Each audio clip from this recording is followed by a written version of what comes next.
তিনি বলেছেন তার একজন ভাই, তার নাম হচ্ছে সৌরভ। এই সৌরভের বাইরে তার কোনো ভাই নেই, আমরা শুধুই মাত্র কো-আর্টিস্ট।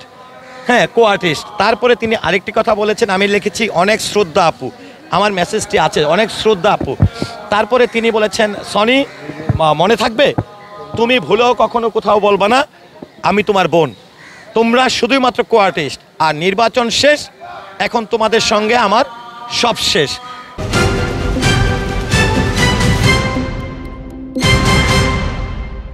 আমি আপুকে একটি মেসেজ দিয়েছিলাম সর্বশেষ, যে নিপুণ আপু আপনি আমার বড় বোন, আপনার প্যানেল থেকে নির্বাচন করেছি, আমাদের প্যানেলে যারা আছেন, আমি হয়তোবা নির্বাচিত হয়েছি, কিন্তু যেটি হচ্ছে যে আমি এই সংগঠনের জন্য বা নির্বাচিত হয়ে তাদের সঙ্গে কাজ করতে যে বা সাংগঠনিক কাজ করতে যে আপনি বড় বোন হিসাবে অসম্মানী হবেন, কিংবা আমাদের সঙ্গে যারা নির্বাচন করেছে তারা কেউ অসম্মান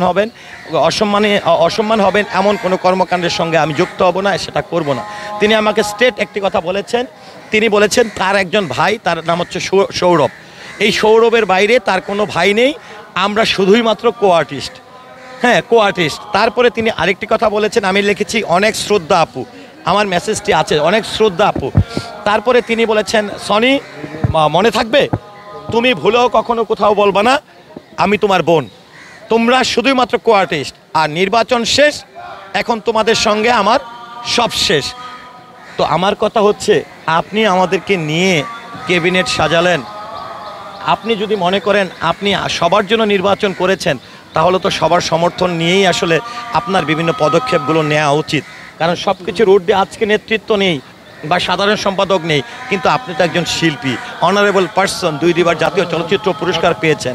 তো আমার কথা হচ্ছে যে নিপুণ আপুর এই কথাটি খুবই ব্যতীত হয়েছে, এবং তার পরবর্তীতে আমি আর মনে করিনি যে তিনি যেমনটা বলেছেন যে নির্বাচন শেষ, সব শেষ, তাহলে সব শেষ যেখানে, তার সঙ্গে তার সাথে সাংগঠনিক কোনো কাজ থাকতে পারে না।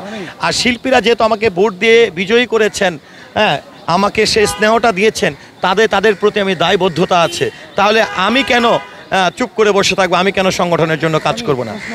আসলে আমি শুভ শক্তির এতে বিশ্বাসী না, আমি এখন শিল্পীদের শিল্পীদের প্রতিনিধি। আমি এটি হয়তো বা আপনার প্রশ্ন থাকতে পারে, বা আপনার কাছে আপনার জানা থাকতে পারে অশুভ শক্তি সম্পর্কে।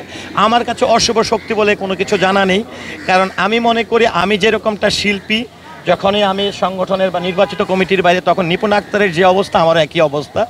আর যখন আমি মনে করি যে আমি যখন সংগঠনের জন্য কাজ করব, সেখানে যদি কোনো প্রতিবন্ধকতা আসে, আমি মনে করি আমার অনেক বড় শক্তি এই চলচ্চিত্র শিল্পী সমিতি, শিল্পীদের শক্তি আমার শক্তি।